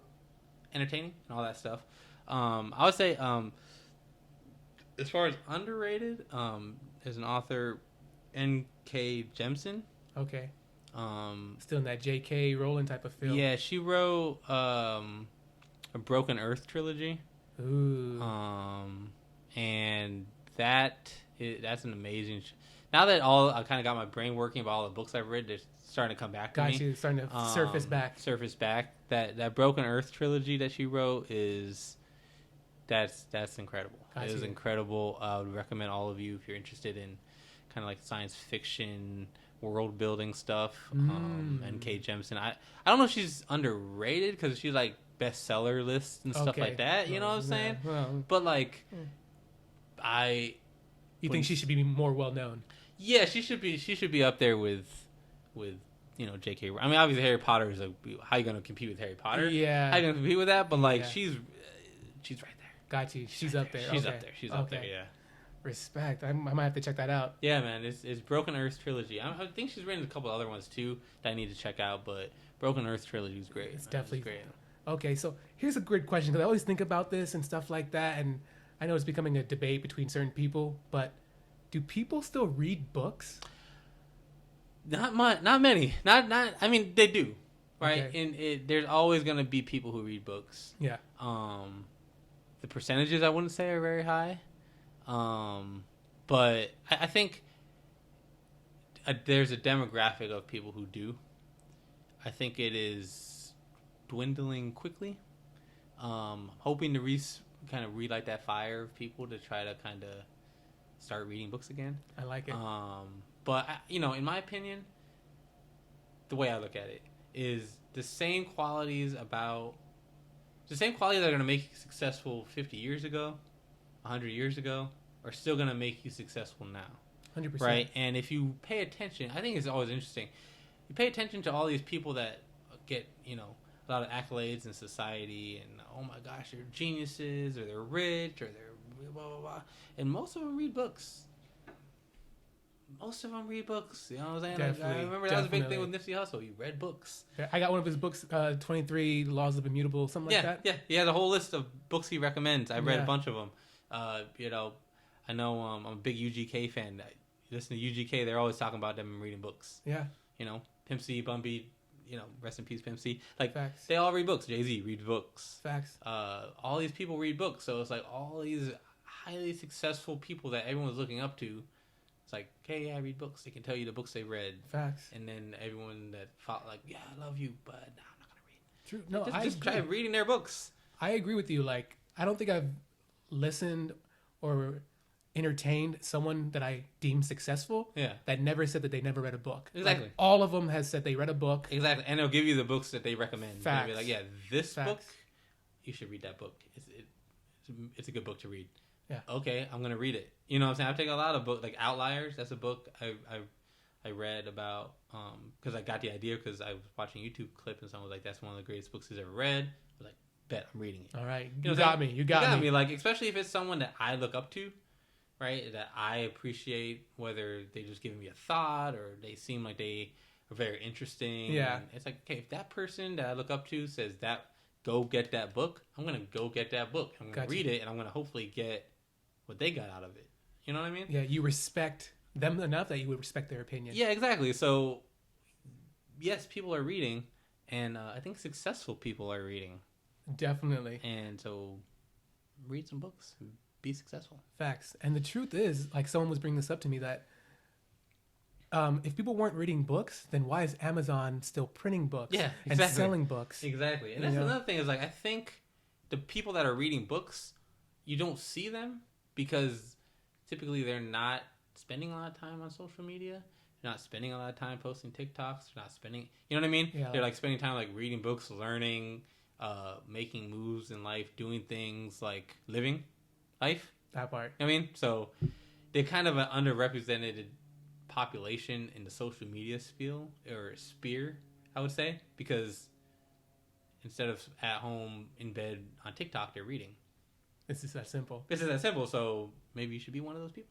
Gotcha. Yeah, and what are you gonna have a TikTok if you're reading a book? That's. It's not the most enjoyable content. Actually, I actually saw a lady reading her audiobook on a TikTok, which she had like 3.5 people watching. Yeah, so I was gonna say, now that we say that, it's probably like it exists. It's one of those things like I look at a lot of social things that blow up on social media, and I'm just like, I don't understand. Like how? So probably that is the best thing to do. Definitely. Is just put a camera in front of myself. I'm just gonna read my book on camera, post it, and I'll probably be huge. You never know. You know what? I got an idea. Appreciate it. Yeah, I'm gonna go home. I'm gonna do it. I'm gonna you know what? That's what we're here for. I'm gonna read a book on TikTok.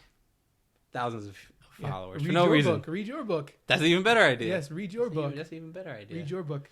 So, Matt, how much of your personal life goes into your work? I would say quite a bit. I wouldn't say necessarily specific details or like day-to-day stuff. You know what I'm saying? Like whatever happens at work, I put in my writing or anything like that. But I think went to the bathroom. Exactly, like like small details no one needs to know. Oh, right. But I think the emotions of ups and downs in life, frustrations, joys, happinesses, pains. That's how you learn lessons, right? That's how you grow as a person, is through trials and tribulations. Mm-hmm. So then you grow through those things. You learn the lesson the way you learned it. And then when you go to create art, you're going to demonstrate that through your art some way. You know what I'm saying? Yeah. So it's like we all have to learn certain lessons through however we learn them. And whatever perception you have when you learned your lesson, it's going to change your art a little bit. You know what I mean? This is very true. It's going to change your art into your art. It's like inevitable. It's inevitable. Yeah. So I think without even trying, it's going to happen. And I think that's the purpose of mastering your craft. You know, is how well you can align your art with what you're trying to portray to people from who you are as a person. Okay. So quite a bit, I would say. Yeah, I feel like it's like inevitable. I feel like some people try to hide.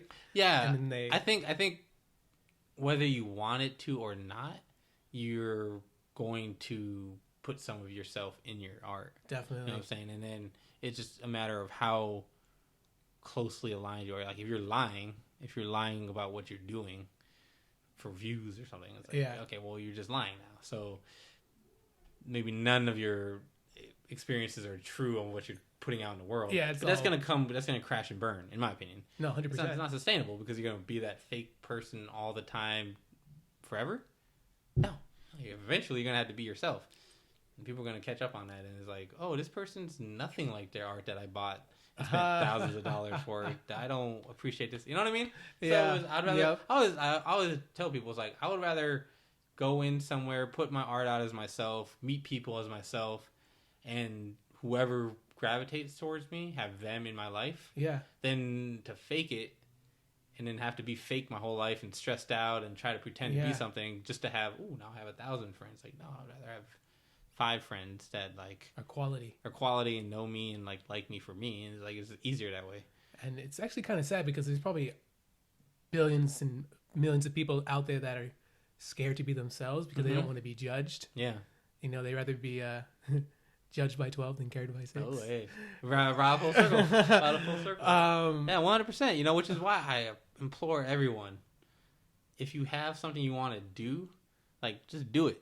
Yeah. Because you never know who you're going to influence, right? Yes. Like, even on this process of writing, it's like I've made real cool connections with people on social media just reaching out to me about they want to write or they did write or how should they go about writing or you know, and it's like that's cool. Like very cool. If you meet 5 people who wanted to write or did write a book and you can share and talk and network and grow, it's like maybe those people wouldn't never try to do that, or maybe they wouldn't have reached out, or maybe you're influencing someone right now who does want to write. You don't know. Yeah. You know what I'm saying? And if you give people a space, they can grow into it. Definitely. And like that way, because like you're building a community that way. Mm-hmm. And wouldn't you rather build a community with people who love who you truly are than building a community of people who just don't love who you really are? Like you for who they think you are. Yeah. Or what like you created. For what you created. Yeah. Yeah. Definitely. And, you know, that's a big deal, I think, in this day. Not to change the subjects too much, but I think the purpose of what we're trying to do now as like a society should be to broaden what people can do. You know what I mean? Like, hey man, like you want to write a book, write a book. Like that's fine. Because you're gonna be happier that you did it. You may find a passion that makes you more comfortable with yourself. You're not gonna be angry at society. Yeah. You're not gonna be mad and on social media just saying shit because you're upset with your life. No, you're gonna be happy because you're doing what you want to do. 100%. We have more happy people. You know, one of the quotes I put on my social media is truly happy people don't judge other people's happiness. Yeah. Right. I write books. It's pretty lame, but that's okay. Yeah. That's okay. I'm not gonna judge anyone for doing what they do because I'm fulfilled in what I do. Facts. Just do it. And the real question is like, what do you lose if you do write the book? Yeah. And what do you lose if you don't write the book? Yeah, 100%. Regret is, that's my biggest fear in life is like the regret not having tried to do something. 100%. You know what I'm saying? It's like you didn't try and fail. You try and fail. That's okay. That's gonna be 85 years old. You know, telling on your deathbed, saying, "Well, you know, I tried to do that thing, didn't work, and I went on with my life." That part. But you have that doubt in your head that you didn't even try. It's like, I wonder what my life could have been. Ooh, I didn't want that. Don't want that. I did not want that. So. And there's so many deathbed stories like that. There, exactly. And I think those people end up being, not all of them, because you know you have to make amends with your life you've lived. Mm-hmm. But I think you know that lends itself to people just being angry. You know, like we see a lot in society, people just angry at stuff, bitter for no reason. It's just like you're just hating on another human being for what they're doing. Haters. Because you're not doing what you want to be doing. That part. And you didn't have the bravery or whatever to go try it yourself, and you're mad. Like, you know, I changed my view on that because like I see a lot of things on social media that I don't understand. You know what I mean? Someone will, you know, peel a banana real close to the mic or something and get millions of views. You know, like all ASMR? Yeah, like I don't know, just different things that I would never think of would go viral. Yeah. Entertaining, or people would want to do, and they make a living off it. You know, like, I remember slime. Slime was a big thing. It was. And I saw a YouTube video where this woman bought her parents. Yeah, but if they bought this person on YouTube bought her parents a house, bought herself a house off like these slime videos where she just made like slime food. Like, oh, here's a slime pizza, a slime hot dog. You know what I mean? Not even edible. Not even edible. Just like it looks like slime food. Wow. And I remember watching it, and at first I was like, man, that's dumb. Like, what are we doing as a society? Yeah. But then I realized, like, you know what? Good for her. You may not get it, but someone else. Good for her. Yeah. Like, you went out there and you're like, you know what I'm going to do? I'm going to make slime things and I'm going to feed my family. And she did it. Facts. You know, it's like you posted that thing about the wrapping condiments, right? Oh, yeah, And I said, like, creativity will always succeed. And I think that's the thing of why these people that we may not understand why they're successful, but they were creative in what they did. And they dedicated themselves to it. And they like, it's easy to, whether it's writing a book or making slime, to doubt yourself. Oh, yeah. But you look doubt in the face and we're like, I'm going to do it anyway. And that's what we appreciate about people. You know what I'm saying? Is that willingness to do it, even against the doubt, or people may make fun of you or whatever. It's like, so what? That's the whole point. People are supposed to make fun of you until you prove that what you're doing is valuable, and now you live a great life. And consistency is key in it all. Consistency. You have to continue to do it even when emotionally you don't feel like you want to. You know what I mean? That's the biggest thing I learned. It's like, I don't want to do marketing and advertising, but it's part of my schedule now. I have to do it, and it's going to get done one way or another. Right? You know what I'm saying? I'm going to drag myself through this damn mud if I have to. I really am, because what else are you going to do? You know what I'm saying? So, Matt, obviously we know that you write your own books and stuff like that, but would you ever become a ghostwriter for somebody? No, I've never really thought about that. I mean, yeah.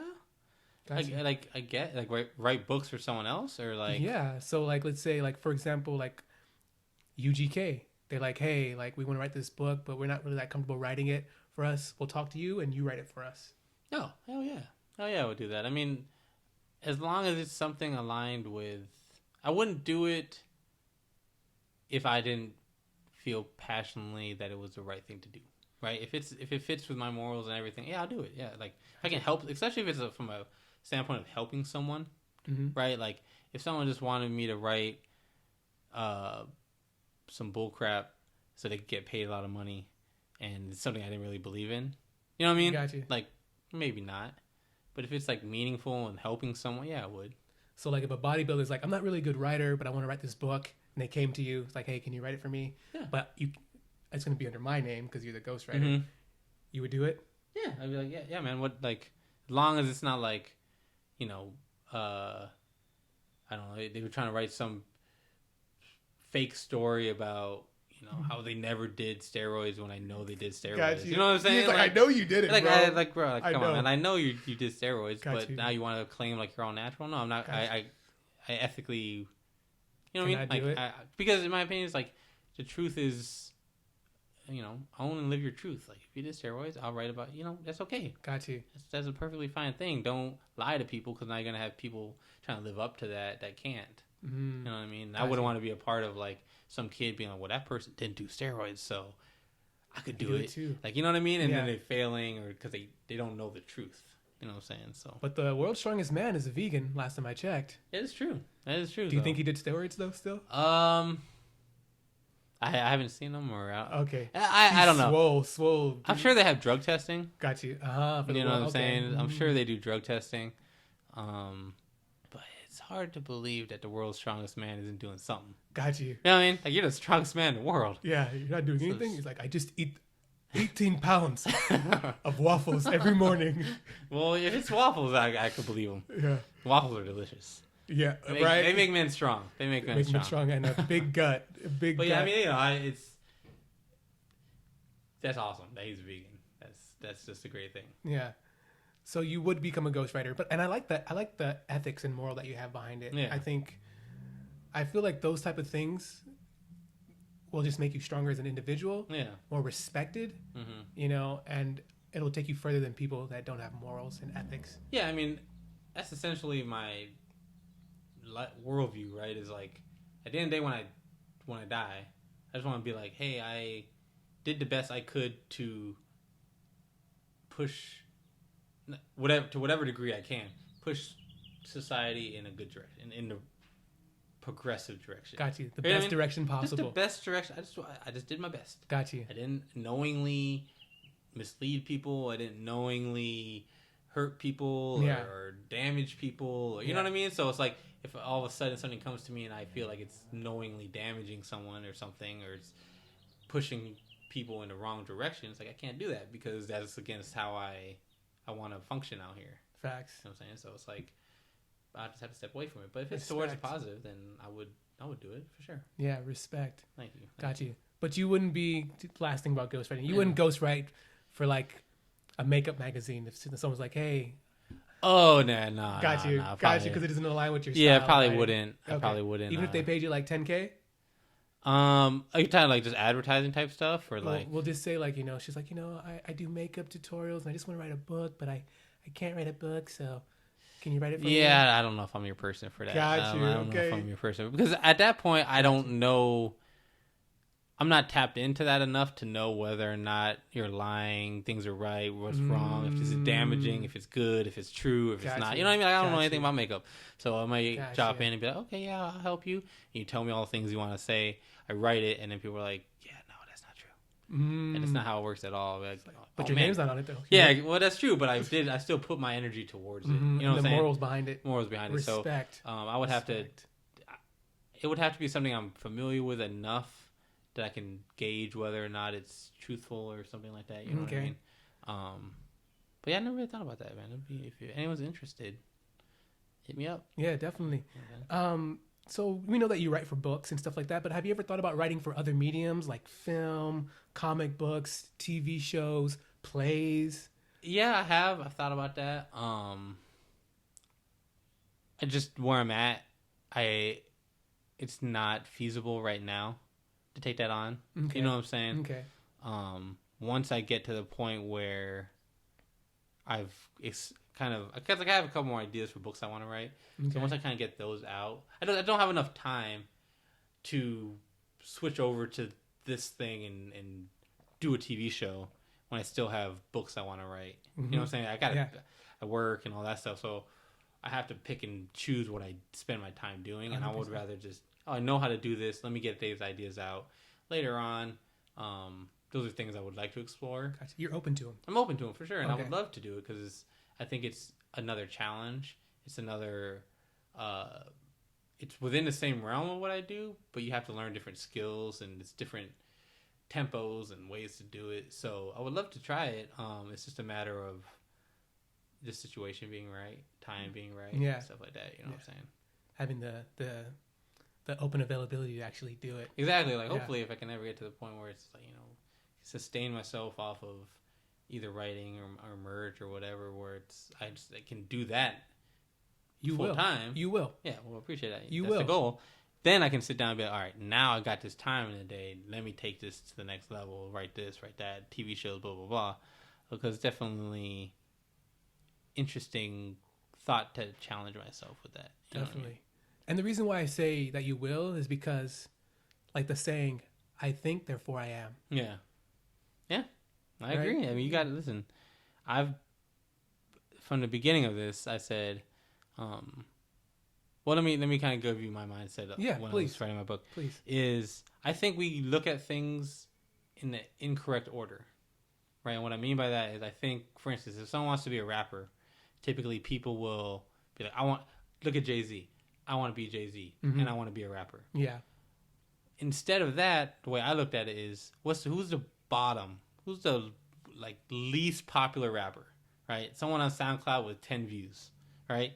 Look at that person and look at that person's life and be like, do you still want to be a rapper? Right? If the answer is yes, go ahead, rap. And then put your grind to it and then become Jay-Z. Does that make sense? But don't start off with the idea of being Jay-Z because that's the end goal. The beginning goal is grimy. It's hard. It's super nasty. Rough. It's nasty. It's not fun. There's no glamour to it at all. So when I decided to write my first book, it was like, man, I'm going to write this book, and I'm going to do the best I can at selling it. And whatever happens, happens. And now I'm just putting effort into making it grow. And because my mindset is if you do that, it has nowhere to go but up. You're not going to put energy and effort into something and go backwards. Facts. So if I keep growing forward, where I have to go but up, reach my dreams. Yeah. You know what I'm saying? And I think the problem is that we're such an instant gratification nation. Yeah, 100%. That we think that, oh, yeah, I'll do this one thing and it's there. But it's like, no, every successful person had to get it through the mud. Unless, you were just given the stuff. But even like Trump, for example, he was given his money, but he still put the work in to build on top of it. You know what I mean? There's always effort that goes into progress. 100%. You know what I'm saying? It doesn't matter whether you're progressing from $1 to $1,000, $1,000 to 10,000, whatever. 10,000 to $1 million, $1 million to 10 million. Like, yes, when you have $1 million, the process to get to 10 million is going to be different, but it's still effort you have to expend. You still have to get disciplined and know the steps to take and take them. So you just have to be able to manifest that every day at every level. Amen. You know what I'm saying? Amen. So I'm just trying to manifest, man. Just trying to manifest. We're manifesting as we speak. The best we can, man. We're I appreciate manifesting it. as we I speak. appreciate it. So speaking of manifestations and working on it, what are you currently working on right now? So right now I have if you can tell us. Yeah, no, I can tell you. I'm right now I've switched gears and I'm trying to. So my kind of this overarching goal I have is to sort of try to write a book in like almost every style. I was gonna say that like every genre. Every genre. I was just gonna say maybe not that. Romance. No. Maybe I don't really. I've never really read romance. Just make it a lot of sex and drama and you'll sell. I mean, that's true. Maybe that should have been my first book. Is just straight romance. But yeah, so try to have every genre. So right now I'm working on a science fiction one. I guess I can give you the titles. Ascension. Ascension is the name. Okay. It's a little science fiction. Think kind of iRobot meets The Matrix. Matrix a little bit with iRobot kind of thrown in there. It's coming together. Okay. It's tricky though. It's a lot more intricate of a book than The Bridge Home. The Bridge Home was simple, few characters, linear plot, pretty easy. This one's a lot more, intricate, a lot more going on, a lot more characters, like it, yeah. a lot more plot, twists and stuff like that. So that's kind of in the works right now. Sounds interesting. Yeah, I have to get it out because the idea is so strong in my head, but it's a doozy. I might I know I can do it. I bit off a lot and I got to get it done. Got you. I got a lot of stuff going on in life, so I'm trying to put it together, but I can't give you a timeline on when it's going to be. No worries. But follow me on Instagram and you guys can get the updates. Cool. And so you said it's like iRobot meets The Matrix. Yeah, there's elements of both of those in it, I would say. Okay, super cool. It's good. Okay, it's cool. Gonna be good. It's gonna be real good. Cool. Man. It's gonna be real good. Hopefully, I pull it off, man. Hopefully you will. You will. And do you see this book as being like a trilogy or just a one book standing? No, this is gonna be a one book standing. Okay. I do have a trilogy. I have one more poetry. So I have Ascension as science fiction. I definitely have one more poetry book in my head. And then I have a trilogy concept that is hopefully the sort of like, final shebang that I have. I like it. To go out on. Exactly. The one-hitter quitter, if you will. But gotcha. That's way down the line. Got to get through this stuff first. Yeah. But if, like I said before, if it's a passion, you're always going to do it. And it's not like I'm going to retire from writing or like, Facts. Not like I'm ever going to be like, I'm done. You know what I'm saying? Yeah, it's a lifelong thing. After getting these 3 out and knowing the process and feeling how good it feels to get it out of my head into the world, I'm addicted to that a little bit. Where it's like, if it's in here and I don't get it out, it's just going to be in here driving me crazy. So it's like, I got to get it out. I have to get it so I can mentally relax on it a little bit, and go on to the next. Otherwise I'm just gonna be stuck going crazy with it. Facts. And that's what I think that happens to a lot of artists. It's like, I just need to get this thing out of here so I can move on with my life. Oh my goodness. So relatable. Process is building, man. Process is building. I love it, man. Keep writing, keep doing great things. I will appreciate that. So I like to ask everybody that comes on the pod, okay, what do you want or see your empire or legacy being? That's a good question. I would say, I would hope that my legacy, when it's all said and done, and what I've been able to accomplish, is really just creating a space for people to exist. Okay. I guess I would say create a space for, create a space for young black males to exist.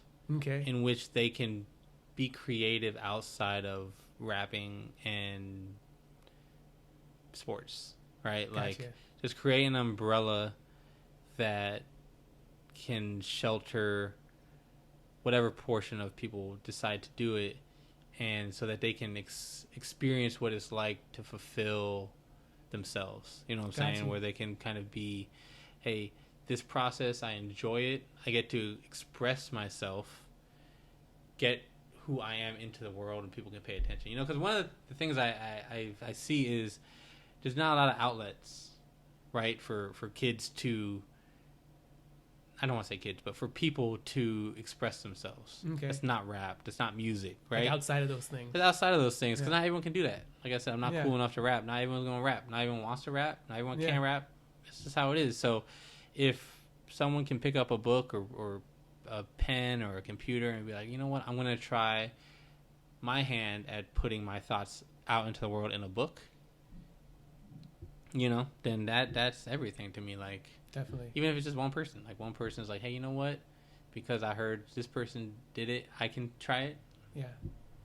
Change the world just through one person is possible. Man, it's changing one whole universe. Facts. One whole universe of a person. You know how hard it is to change one universe of a person? Like, that's hard. So I guess that's kind of what I want my legacy to be, is just try to start opening up a space for this. You know what I'm saying? And it's never going to be huge. It might not make me millions of dollars, but I'm not really worried about that. I just want to create that space for people to exist freely and happily. Got you. A possibility outside of just rap. Yeah, just a norm, really. You know, like I just think we need more things opened up outside of the norm. Got you. Of what's expected. Especially for Black American kids and stuff like that. Yeah, 100% for Black kids and minorities in general. Yeah, kids. You know, it's claustrophobic out here. Gotcha. You know what I mean? Feeling one-dimensional. Feeling very one-dimensional, and a lot of times it just takes a community of people to get the ball rolling, where it's like, hey, you know what? Like, yeah, you're not a rapper. That's okay. You may not even be cool. That's okay. We still appreciate you for who you are. Yeah. And come try this out. Facts. Okay. And what is quote unquote cool, right? That's all subjective. Yeah, man. I don't think a lot of the stuff going on in popular media is cool at all. Exactly. So it just depends on, I guess, your perspective on things. Gotcha. You know, and before we get out of here, you said change one person's universe, right? Mm-hmm. So I heard a really cool, like, word play, I guess you could say, on the word. Because I guess I learned that a lot of our American words have deeper meanings. Mm-hmm. Like we say good morning, but really morning is sadness. Oh, yeah. Good morning for someone. So someone recently, I heard him say, and he was like, yeah, universe is actually you in verse. Oh, dang. That just blew my... That's the kind of stuff I'm talking about right there. I never even thought about that. Right? You in verse. So you got to control your you in verse. Wow. You know what I mean? Yeah, that's a gem right there. I loved it when I appreciate heard that. I appreciate that, man. Of course. That's gonna sit in my mind for a little while. Right let that marinate like bacon grease. That might stimulate some things right there. Okay. I like that. Yeah. You in verse. And it's just amazing, right? Yeah. Appreciate that. So, Matt, tell everybody where they can reach you, how they can find you, how they can get these amazing books, how they can get the merch. Absolutely. Let the people know. Absolutely. So you can check me out on Instagram and TikTok at MWills, MWILLS, the author. Both of those, TikTok and Instagram, for my books. That's my author page, so you can get your books there. I also have my merch. It is at liveindependent_co. For the merch, that's building. Give me a couple minutes or a little bit of time on that. I got pulled in a lot of different directions, but that's coming soon. This is my show them a little bit of what they look like. This is the Tool Time tee. This is Tool Time tee. Available soon. So give me a follow on that. And again, go ahead. I was gonna say, sorry, listeners that are just listening, you might not be able to see it, but it's dope. So like yeah, dude. It's like a. How would you describe the shirt for people who are just listening? Well, it's Tim Allen from. That sure is Tim Allen. Oh man, it's young Tim Allen. It's Tim Allen from Home Improvement. I came across a story where he was arrested for like distribution of narcotics or something with cocaine in the airport or something. This is the mugshot. Awesome. And it's the OG mugshot. It's right up there with Pablo Escobar, in my opinion. Mugshot Facts. is pretty dope. So put on a t-shirt. Hopefully I don't get sued. You can't tell it's him though because his eyes are blacked out. Yeah, So but when you it's Tim Allen. yeah, when you say it, it's like that definitely is Tim Allen. Yeah, Look like Nicolas Cage in Raising Arizona. Yeah, so it's a pretty dope shirt. Like I said, at liveindependent_co.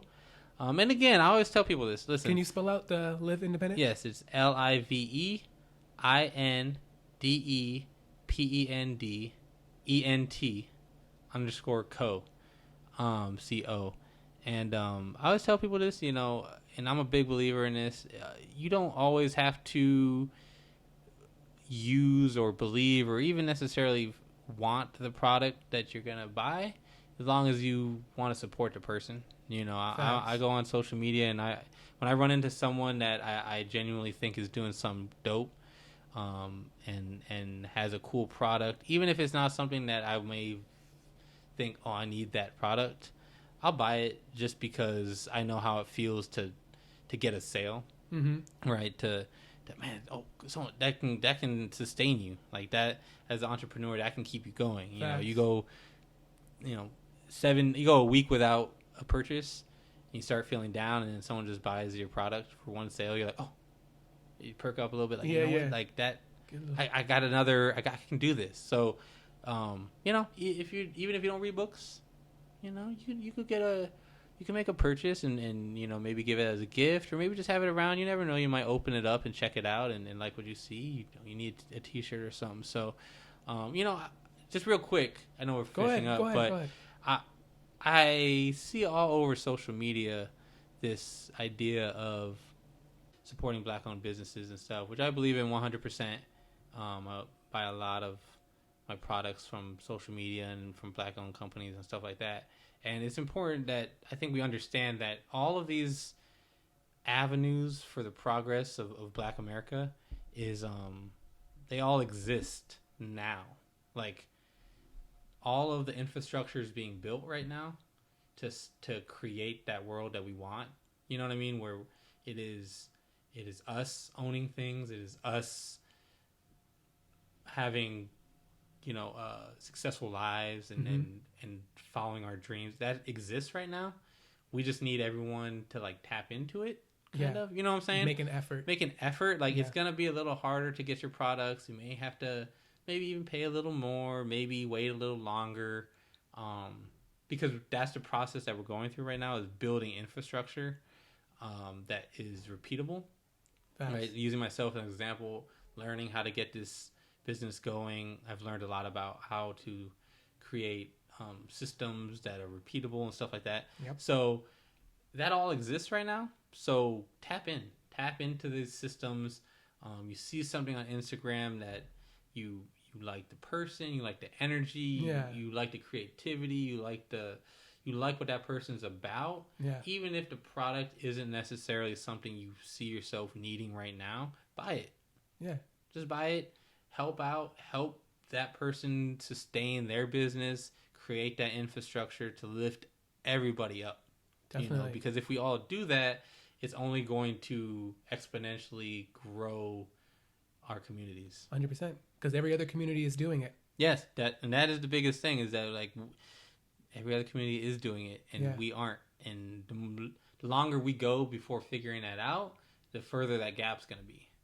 And the further the gap is, the harder it is to catch up. Yeah. So think of a race. There's really no reason we shouldn't be doing it now. Gotcha. So yeah, that's my little thought on that. Yeah. So support, like he said, say you might be not into reading, you can buy it as a gift for somebody else to read. Maybe children need to read, so give a book to a child to read to understand. Probably not nigger, but yeah, that's a little later on. But definitely, The Bridge Home is an amazing book that you can give to a kid to read, or anybody to read, and just to support each other in any possible way we can. You know what I mean? Make sure you follow this guy on all his socials and stuff. You know what I mean? On the YouTube and the podcast. I appreciate you, man, having me on. Of course. I had a great time, and these kind of things are, this is what it's about right here.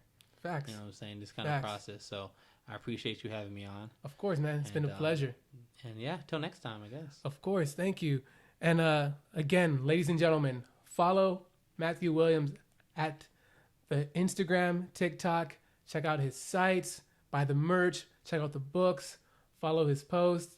Like I say, his posts are engaging. Got those booty shaking. It's just like, Yeah, a little bit for everyone, man. You know what I mean? But get some funny videos, some thought-provoking things. You know, you might get some booty in your face. Yeah, and it's just great, And like I said, these books are great books.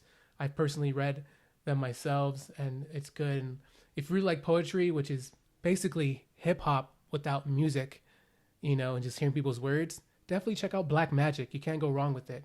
You know what I mean? Appreciate that. But Matt, thanks for being on the podcast. Appreciate it, man. Appreciate you so much. You. Ladies and gentlemen, thank you for checking it out. Again, my name is Antonio D. Miles. Like the video, subscribe to the channel, comment. If you're listening on any of the platforms, give good reviews. Again, my audiobook is coming out very soon. Excited about that, man. Actually, again, my ebook, is coming out very soon, which is 10 things that your parents should have taught you but didn't. Stay tuned for that, you guys. And other than that, we'll catch you on the next one. Peace. Peace.